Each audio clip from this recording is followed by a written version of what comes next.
सर्वांना दंडवत प्रणाम। आजचा विषय आहे अर्चन भक्ती कशी करावी। परमात्म्याचा साक्षात्कार होण्यास माणसाला स्वतःमधील माणूसपणाच्या पलीकडे उडी मारावी लागते। माणसाच्या स्वभावाचा असा एक गुण आहे की ज्याच्यावर आपले प्रेम असते त्याचा सत्कार केल्याशिवाय, पूजा केल्याशिवाय आपल्याला चैन पडत नाही। यातच अर्चन भक्तीचे मूळ सापडते। या जगात जे जे काही उत्तम व पवित्र आहे ते भगवंताला अर्पण करणे हे अर्चन भक्तीचे प्रमुख लक्षण आहे। भगवंत अत्यंत सूक्ष्म आहे म्हणून अर्चनाचे सुद्धा स्थूल व सूक्ष्म असे प्रकार आहेत। आपली उपास्य देवता निश्चित असावी। सद्गुरू देखील आपले उपास्य असू शकतात। आपल्या उपास्य देवतेची सुंदर मूर्ती किंवा तस्वीर असावी। तिला स्नान घालणे, उत्तम वस्त्र, चंदन, सुगंधी द्रव्ये, फुले वाहावी। सुग्रास नैवेद्य दाखवून आरती करावी। मनापासून साष्टांग नमस्कार करावा व प्रेमदृष्टीने एकदा तिच्याकडे बघावे। हे झाले प्रत्यक्ष साहित्यासह पूजन। आता आतील अर्चन कसे ते पहा। माणसाच्या अंगी कल्पना नावाची विलक्षण शक्ती आहे। ज्ञानसाधनेत कल्पनेची मोलची मदत होते। भक्तीमध्ये सुद्धा कल्पनेचा उत्तम उपयोग होऊ शकतो। आपली उपास्य देवता आपल्या हृदयात आहे अशी कल्पना करावी। ती मूर्ती सजीव आहे अशी कल्पना करावी। प्रत्यक्ष पूजा करताना जे जे उपचार आपण मूर्तीला सवेरीला अर्पण करतो ते सगळेच हृदयस्थ मूर्तीला मनाने, कल्पनेने अर्पण करावे। भगवंताचे कल्पनाचित्र रोज रंगवण्याचा प्रयत्न केला तर मनाला सूक्ष्मात विहार करण्याची सवय लागते।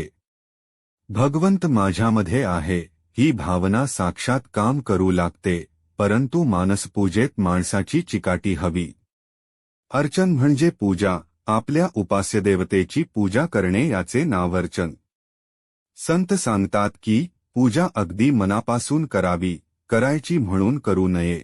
पूजा म्हणजे काम नव्हे। बऱ्याचदा आपण म्हणतो पूजा करून टाकली। नेहमी ज्या वेळेत आपण पूजा करतो त्या निर्धारित वेळेत भगवंत सुद्धा आपली वाट पाहतो।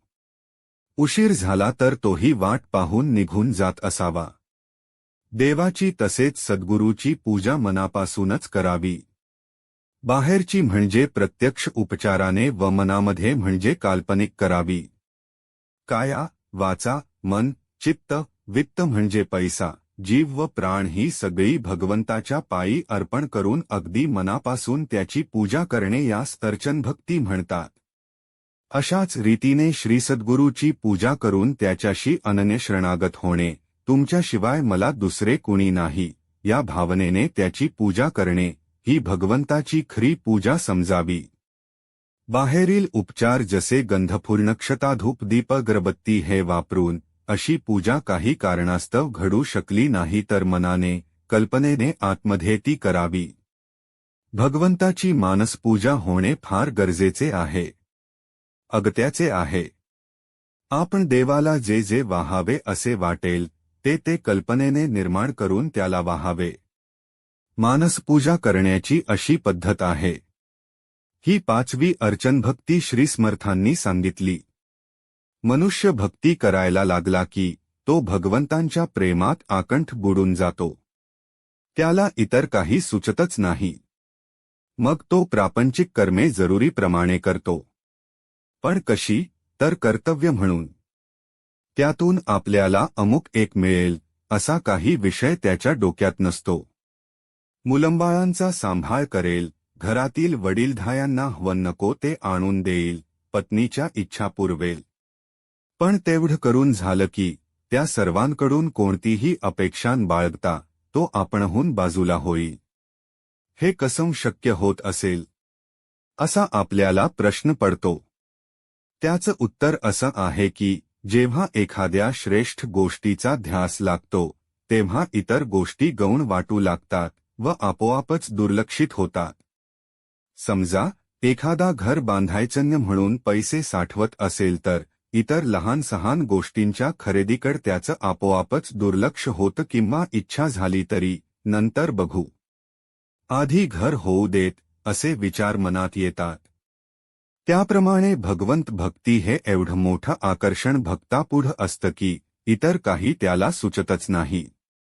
कर्तव्य म्हणून प्रापंचिक कर्मे वर सांगितल्याप्रमाणे परतफेडीच्या भावनेने करून तो त्यातून काहीही अपेक्षा न ठेवता अलगद बाजूला होतो. हे झालं या सूत्रात सांगितलेल्या सामाजिक क्रियांबाबत. कुलधर्म कुलाचार म्हणजे कर्मकांडही तो अशीच निरपेक्षतेनं पार पाडतो. भक्तीचा महिमा हा असा आहे. दंडवत प्रणाम. असेच अमौलिक विचार ऐकण्यासाठी महानुभाव संत विचारधारा या चॅनलला सबस्क्राईब करा. दंडवत प्रणाम.